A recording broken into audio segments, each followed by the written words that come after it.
Good evening, শুভ সন্ধ্যা। নমস্কার প্রিয় বন্ধুরা, স্টাডি বং ইউটিউব চ্যানেলে তোমাদের সকলকে স্বাগত জানাই। ক্লাস শুরুর পূর্বেই আবার সেই জ্ঞানের তোমরা যদি আমাদের চ্যানেলটিকে না সাবস্ক্রাইব করে থাকো তো প্লিজ সাবস্ক্রাইব করে নিয়ে বেল আইকনটি প্রেস করে দাও পরবর্তী ক্লাসে নোটিফিকেশান পাওয়ার জন্য। তাহলে আজ আমি মিক্সড জিকে ক্লাস নিয়ে এসেছি। মূলত এখানে যে জিকেগুলি করানো হবে তা পরীক্ষা উপযোগী এবং খুবই গুরুত্বপূর্ণ, তাই স্কিপ না করে পুরো ক্লাসটি দেখার অনুরোধ রইল। তো প্রথম প্রশ্ন কি রয়েছে, কে দক্ষিণ ভারতে জৈন ধর্ম প্রচারে সাফল্য লাভ করেন? কে করেন? সুলভদ্র, ইন্দ্রভূতি, শুদ্ধধন নাকি ভদ্রবাহু? তো কে করেছেন? ভদ্রবাহু। মিরাট ষড়যন্ত্র মামলা কত খ্রিস্টাব্দে শুরু হয়েছিল? মিরাট ষড়যন্ত্র মামলা কত খ্রিস্টাব্দে শুরু হয়? 1929 খ্রিস্টাব্দে শুরু হয়। তো ভারতে কে প্রথম শ্রমিক সংঘ স্থাপন করেন? ভারতের শ্রমিক সংঘ স্থাপন করেন মুজাফফরপুর আহমেদ, বিপি ওয়াদিয়া, এস.এ.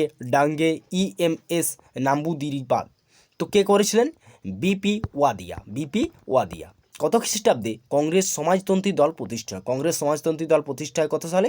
1931, 32, 33 নাকি 34? তো কত সালে হয়? 1934 সালে। নিখিল ভারত কৃষাণ সভার প্রথম সভাপতি কে ছিলেন? নাম্বুদিরিপাদ, স্বামী সহজানন্দ সরস্বতী, এস.এ. ডাঙ্গে, জয়প্রকাশ নারায়ণ। তো কে ছিলেন? জয়প্রকাশ নারায়ণ। হিন্দু কলেজ কত খ্রিস্টাব্দে প্রতিষ্ঠিত হয়? 1816, 17, 20 নাকি 1818? তো কত সালে হয়? 1817 সালে হিন্দু কলেজ প্রতিষ্ঠা হয়। কংগ্রেসের সমাজতন্ত্রী দলের প্রথম সাধারণ সম্পাদক কে ছিলেন? বল্লভভাই প্যাটেল, জয়প্রকাশ নারায়ণ, পট্টভি সীতারামায়া, মোহাম্মদ আলী জিন্নাহ। কে ছিলেন? জয়প্রকাশ নারায়ণ, অর্থাৎ অপশন বি। অজন্তা গুহাচিত্রের অধিকাংশই রচিত হয়েছিল কাদের আমলে? তো অজন্তা গুহাচিত্র অধিকাংশই যে রচিত হয় সে সময় কোন আমলে? হর্ষবর্ধনী, সাতবাহনদের আমলে, গুপ্ত শাসকদের আমলে, কুষাণদের আমলে। তো কদের আমলে? গুপ্ত শাসকদের আমলে অজন্তা গুহাচিত্রগুলি হয়। তো ভারতের নব্যপ্রস্তর যুগে একমাত্র যে ধাতুটির ব্যবহার মানুষের জানা ছিল না তা হলো লোহা, সোনা, রূপো, তামা। তো কোনটা জানা ছিল না? তামা। নব্যপ্রস্তর যুগে তামা। কত খ্রিস্টাব্দে সিন্ধু সভ্যতা আবিষ্কৃত হয়? 1919, 1920, 1921, 1922। তো কে? 1921 সালে। কে করেন? তোমরা কমেন্টের মাধ্যমে অবশ্যই জানান। সিন্ধু সভ্যতা কে আবিষ্কার করেন? অবশ্যই কমেন্টে জানাও। গুপ্ত শাসকরা যে রূপমুদ্রা প্রচলন করেছিলেন তাকে বলা হতো রূপায়ক, কর্ষপণ, দিনারাপণ। তো কি বলা হতো? রূপায়ক। চরক কোন সম্রাটের রাজদরবারে চিকিৎসক ছিলেন? চরক সুশ্রুত আমরা সবাই জানি যে চরক এবং সুশ্রুত কার সময় ছিল? কনিষ্কের সময়। তো চরক সুশ্রুত কার? কনিষ্কের সময়। তো পরবর্তী প্রশ্ন কি রয়েছে, কোন বেদ অনার্যদের বিশ্বাস ও জীবনাচরণ সম্পর্কে আলোকপাত করা হয়েছে? তো কোন বেদে করা হয়েছে? ঋক, সাম, যজু, অথর্ব। তো কোনটা করা হয়েছে? অথর্ববেদে। বেদ কয়? 4টি ভাগে। তার মধ্যে ঋগ্বেদ প্রাচীনতম বেদ, তারপর সাম, যজু, অথর্ব। তো অথর্ববেদে আর্যদের বিশ্বাস এবং জীবনচরণ সম্পর্কে আলোকপাত করা হয়েছে। পরবর্তী সিন্ধু সভ্যতা সম্পর্কে আমাদের জানার প্রধান উৎস হলো শিলালিপি, মুদ্রা, খননকার্যজাত প্রস্তরবস্তু, তালপাতার পুঁথি। তো কি থেকে আমরা জানতে পেরেছি? তো প্রধান উৎস খননকার্যজাত প্রত্নবস্তু। ভারতের বাইরে কোন দেশে প্রথম বৌদ্ধ ধর্ম প্রতিষ্ঠিত হয়? চীন, তিব্বত, সিংহল, থাইল্যান্ড। তো কোথাতে হয়? সিংহলে হয়। অশোকের শিলালিপিগুলি প্রথম পাঠোদ্ধার করেন কি? Vincent Smith, Adam Smith, James Prinsep, Stuart Broad. তো কে করেন? James Prinsep. প্রাচীন ভারতের কোন রাজা একরাট বা প্রথম সার্বভৌম রাজা হিসাবে নিজেকে ঘোষণা করেন? তো কে করেছিলেন একরাট বা সার্বভৌম রাজা প্রথম? তো ধননন্দ, মহাপদ্মনন্দ, চন্দ্রগুপ্ত মৌর্য নাকি উদয়ী? তো কে করেছিল? মহাপদ্মনন্দ নিজেকে কি বলেছিল? একরাট বা প্রথম সার্বভৌম রাজা। কোন নদীর তীরে আলেকজান্ডার ও পুরুর মধ্যে তীব্র যুদ্ধ হয়েছিল? তো আলেকজান্ডার পুরুর যুদ্ধ কোথাতে হয়েছিল? বিতস্তা, চেনাব, ঝিলাম, রাবি। তো কোথায় হয়েছিল? ঝিলাম।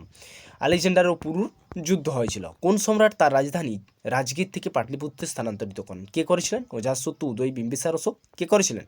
বিম্বিসার। পরবর্তী বুদ্ধদেব কোন মহাজনপদে স্থানান্তরিত হয়েছিলেন? বুদ্ধদেব কোথায়? মগধ, চেদি, মল্ল, অবন্তী। কোথাতে? মল্লতে। তো পরবর্তী ভারতের প্রথম মহিলা বিশ্ববিদ্যালয়কে প্রতিষ্ঠা করেন? মদনমোহন মালব্য, রানী অমূল্যাবাই, কেশব কার্বে, বিদ্যাসাগর। কে করেছিল? কেশব কার্বে। দেবনাথ প্রিয় নাম গ্রহণ করেছিলেন? দেব নামপ্রিয় কে গ্রহণ করেছিলেন? চন্দ্রগুপ্ত মৌর্য, কনিষ্ক, অশোক, হর্ষবর্ধন। কে করেছিলেন? অশোক। দেব নামপ্রিয় উপাধি গ্রহণ করেন সম্রাট অশোক। শুঙ্গ সাম্রাজ্যের প্রতিষ্ঠাতা কে ছিল? পুষ্যমিত্র শুঙ্গ। শুঙ্গ সাম্রাজ্যের প্রতিষ্ঠাতা Pushyamitra Shunga. Hindustan Socialist Republic Army কে প্রতিষ্ঠা করেন? সুভাষচন্দ্র, রাসবিহারী, ভগৎ সিং, চন্দ্রশেখর আজাদ। কে করেছিল? চন্দ্রশেখর আজাদ। হিন্দুস্তান সোশ্যালিস্ট রিপাবলিক আর্মির প্রতিষ্ঠান চন্দ্রশেখর আজাদ। মালবিকাগ্নি মিত্তম গ্রন্থটি কার লেখা? বাণভট্ট ভারবী। কালিদাস ভবভূতি কার লেখা? কালিদাসের লেখা। কালিদাসের আর একটি বলো কি? মেঘদূত। হ্যাঁ, পরবর্তী, কাদের আমলে বিষ্ণু শর্মা পঞ্চতন্ত্র রচনা করেছেন? তো বিষ্ণু শর্মা পঞ্চতন্ত্র, বিষ্ণু শর্মা গুপ্তদের, মৌর্যদের, কুষাণদের, সাতবাহনদের। তো কাদের? গুপ্তদের। পরবর্তী, কোন রাজসভায় নবরত্ন গুণীজন সভা পেতেন? নবরত্ন গুণীজন সভা পেতেন চন্দ্রগুপ্ত, দ্বিতীয় চন্দ্রগুপ্ত, কনিষ্ক, হর্ষবর্ধন। তো কাদের? দ্বিতীয় চন্দ্রগুপ্তের সভায় নবরত্ন দেখতে পাওয়া যেত বা ছিলেন। বৈদিক যুগে রাজারা যে রাজস্ব আদায় করতেন তার নাম কি ছিল? কর, বর্মন, বিতাথা নাকি বলি? তো কি ছিল? বলি। কাদের আমলে বিখ্যাত এলিফ্যান্ট গুহাচিত্র রচিত হয়েছিল? এলিফ্যান্টের গুহাচিত্র রাষ্ট্রকূট, চালুক্য, সাতবাহন বা লাটাক। তো কাদের সময় হয়েছিল? চালুক্যদের সময়। চালুক্যদের সময় হয়েছিল। তো কোন রাজবংশের সময়কালে গান্ধার শিল্প সর্বোত্তম উন্নতি করেছিল? এটা কিন্তু তোমরা কমেন্টের মাধ্যমে অ্যান্সারটা জানাবে। তো আমাদের ক্লাস কেমন লাগলো? যদি ভালো লাগে অবশ্যই লাইক, কমেন্ট, শেয়ার করতে তোমরা ভুলবে না। তো আজ এই পর্যন্তই। পরবর্তী দিন পরবর্তী ক্লাসে আবার দেখা হবে। ততক্ষণ তোমরা সবাই ভালো থাকো, সুস্থ থাকো এবং পড়াশোনার মধ্যে যুক্ত থাকো। Thanks for watching this video.